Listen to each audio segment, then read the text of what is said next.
Hey guys and gals, Never here from Drake Queen Gaming. It's me on Twitter, the Gaming Dragon. Today I'm coming back at you with a Let's Play episode of Lust Shards, Tate's Path. So yeah, let's go ahead and jump right back in, shall we? Alarm chain, you were up, and let's go. Alright.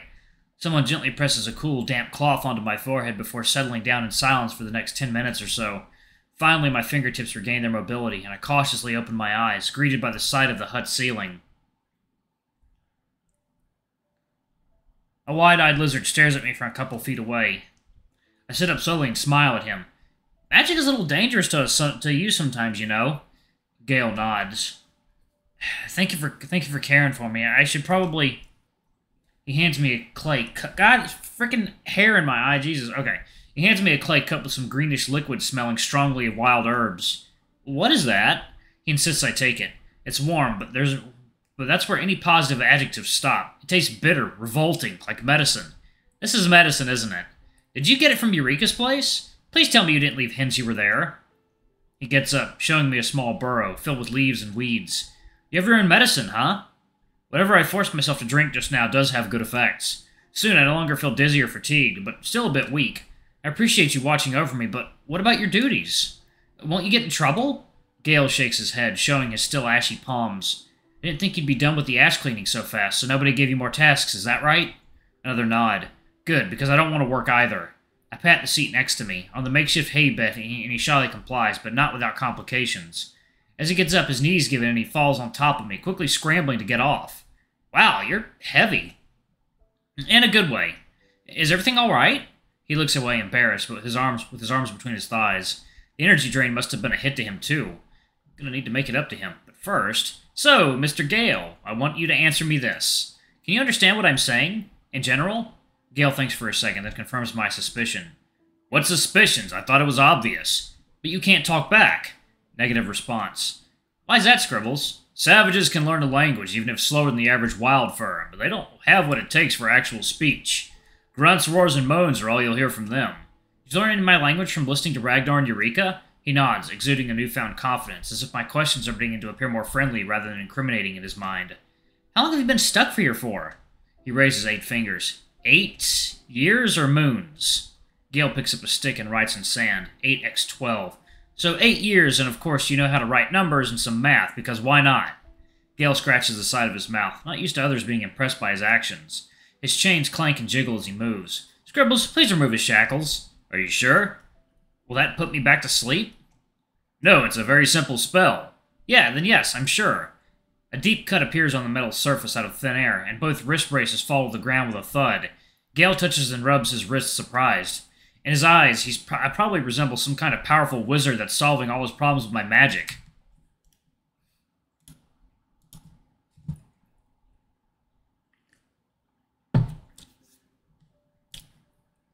I want you to be free. You've served these Nightfallen enough. You deserve to... He shakes his head frantically upon hearing my words, reaching for the chains and trying to put them back on. Huh? Hey, what are you doing? Don't you want to get out of here? Don't worry, I'll help you get far away. They won't find you. For the first time, he touches me out of his own accord. Besides when I was unconscious, obviously. His hands grab my shoulders, and he stares into my eyes, shaking his head again, slower, more determined. I don't understand. Are you that afraid of them? Another head shake and an exasperated sigh follows. He points to the bed, points to the roof, points to the bucket of water in the corner. Shelter, warmth, water. I understand what you're trying to say, but I still don't get it. Oh, that's me. Excuse me, I need some air. Not that this place is that sealed shut. The door is a curtain. He lets go with a last sad look in his eyes. He didn't look sad while being kicked or humiliated or bossed around, but watching me walk out the door is another story. I squat right outside, leaning on the hut's walls, not having energy to take more steps. Not like I need to run away or anything, but I do need to clear my mind. So? Finally realize you're not the hero of your self-crafted tale of fantasy? Did you ever taste defeat but still have no idea how that happened? I was locked in a crystal and reduced to this form, wasn't I? A mystery to this day. So, why am I always wrong about everything every time? Your cat friend explained it perfectly. The world is not black and white. You decided to see his imprisonment as nothing more than the evilest of deeds. You flipped your opinion of these wildfurs completely, upon seeing them mistreat someone that your kind literally kills for energy. What about him? Does he even know about how unfair his situation is? Savage furs are solitary. Savage furs are solitary creatures. In the wild, he would have to fend for himself, hunt, stay away from any tribes of wild furs or other savage furs as well, and demons. Not to mention the hunters that would kill him on sight. Did that headmaster of yours say it at the opening speech 2 days ago? Exterminate all savage furs on sight. Here, this Gale of yours has a bed, a roof over his head, food, water. He's protected from other tribes as well as hunters. And since he isn't allowed out of camp, he won't be forced to battle or risk his life hunting for game. Are you getting it now? Yes. I think I do. But he's also being deprived of lust draining. A small price to pay for a safe life. Yeah. Hopefully my cat friend Kusani doesn't have anything against my next decision. There's just one thing for me to do now. Yeah. No. I'm not doing that. No. I'm not ruining a thing. I'm not ruining my thing with Tate or Kasani. His life never needed a nosy leopard to begin with. It's time I let go. I know I got attached too fast. I met a cat that I now cannot imagine a life without only 3 days ago. I met hot wild furs that won't leave my mind, whom I met today, and lizards that simply deserved all my kindness, even if we only started to interact an hour or two ago. So for once, I'm gonna let go. It's for the best. I should probably help him put the shackles back on at least, so he doesn't get in trouble. A final goodbye might be in order as well. I walk back in to find Gale lying asleep on the hay bed, his back towards me. He does lack energy, so it's only natural. I better not disturb it any longer. Goodbye, and take care. I turn back around and... Whack! Huh? What just happened? What are you doing? We were supposed to drug him, not punch him unconscious. He's asleep, isn't he? That was the point. Now, about the lizard. Asleep. Poked him with the darts. You think it's enough? I gave him enough to knock out a wyvern. He won't make any trouble. I doubt he'll remember anything when he wakes up. Good. Too bad he didn't get to stick his dick in him. But if they didn't breed, what do we do? We'll just say they did. Nobody will check. The ceremony says he mustn't be a virgin. Well, the ceremony also says it has to be consensual, so if you still think you can make him fuck you when he wakes up, then by all means. I knew we should have insisted more. I thought the lizard had it covered, okay? Travis clearly had eyes for him. I just thought it would be more lustful. Now, Ruth, take him away. Make sure my brother doesn't see you. What will happen to the ceremony if we're not... Shut up already. It has never been about this stupid ceremony. Remember my plan and don't mess it up. Of course. Your plan. Meanwhile... Oh boy, what's going on? I am exhausted. These people act like they've never experienced magic before. I had to pretend like my teleportation spell and broom malfunctioned and it wouldn't work properly. Seriously, one more person my magic reserves would have been completely gone. I'm barely standing as is. Travis would be so impressed by my fortitude. A promise is a promise, just enough to get us back. Although I might collapse as soon as we get home, but at least he'll be home. I should go and find the chief before anyone else finds me in this tree I hid in. Which wouldn't be too hard because I'm just talking to myself out loud over here. But oh man, what a relief it was that Travis actually wants to go home. I really thought he'd stay here and get married and have gay kids with... Wait, that's not how that works. Anyway, he wants to go home because the lizard situation pissed him off. I didn't want to feel desperate and agree to go immediately. I might have been a bit too hard on him, now that I think about it, but what was I supposed to say? Yeah, let's go right now. My new family's not worth my time, and they're terrible people. I wanted to stay. I still do, but not as much as I want to be around Travis. It's infuriating how much I like it here and despise it at the same time. Make up your mind, Kusani. Another name for Aiden to tease me about. It sucks. I suck. Ah, everything sucks! Everything and everyone but Travis. Even Kavathi, like, seriously, people, it's a damn wyvern, not a dragon deity. I now know how Travis must have felt every time I insisted.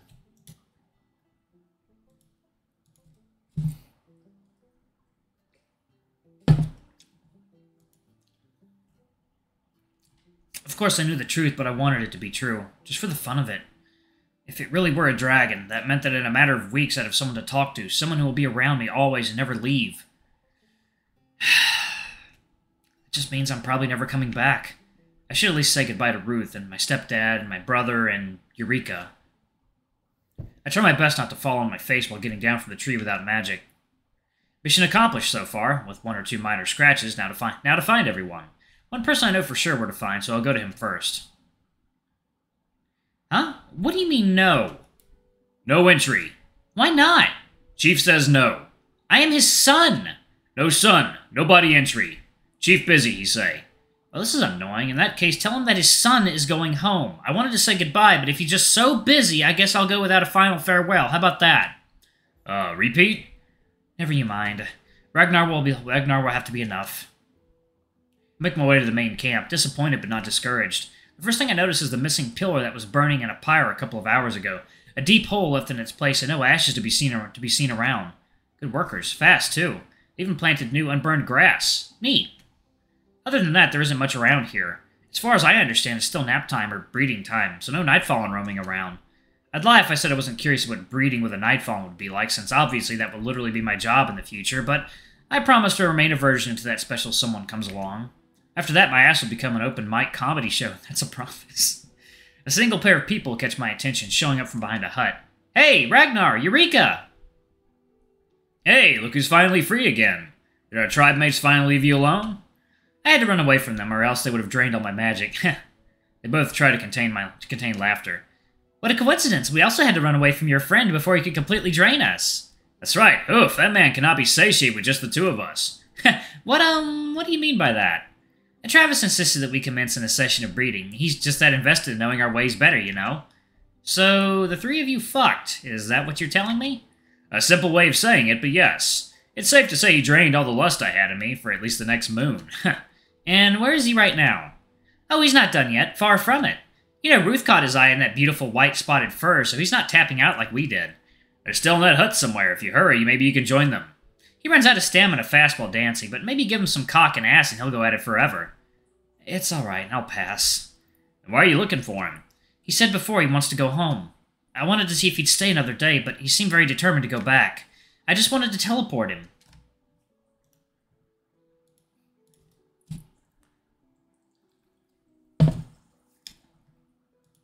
What are these two up to? Well, these three, I should say. He seems much more determined to drain all the lust he can at the moment. You should probably come back for him tomorrow morning. We heard you have some kind of important assignment, so we wouldn't want you to miss it. But we also would hate to deprive Travis of his needs. Yeah, that makes sense. I'll just come back later. Simple. In that case, I guess this is goodbye for now. You're not leaving without hugging your brother, right? And your brother's partner needs one, too. The hug is tight. Almost violent. These people are strong. Okay, that's enough. We'll meet later anyway. With some final waves, I flash a blue light. A flash of blue light takes away my vision before the main gate of my dear town appears. Home sweet home. Why did I come back again? What was I usually doing before Travis came around? Get myself in trouble? Or the second thing, waste my time sulking? I go back to my dorm and jump on the creaking bed, closing my eyes, trying to take a nap. Like I could ever sleep with these emotions flying around. And maybe I should find Down and Aiden. It should be close to dinner time, even if the sun refuses to go down. As if trying to trap me in this daytime nightmare where everything goes so well yet so bad. Having a phone in a moment like this would be useful, since I have no idea where those two could be. Especially now that Travis appeared, their plans are so random I can't predict them.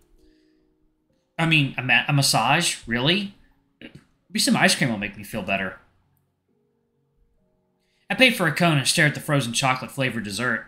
Look at the waffle cone. Look at the small chunks of chocolate. Look at the drip slowly running down on the side until it hits the ground. Alright, y'all, I'm actually going to pause it right there. It looks like there's a little bit of a mystery afoot here. What do they have planned with Travis? Very, very interested to see what's going on here. Maybe it's a fertility ritual?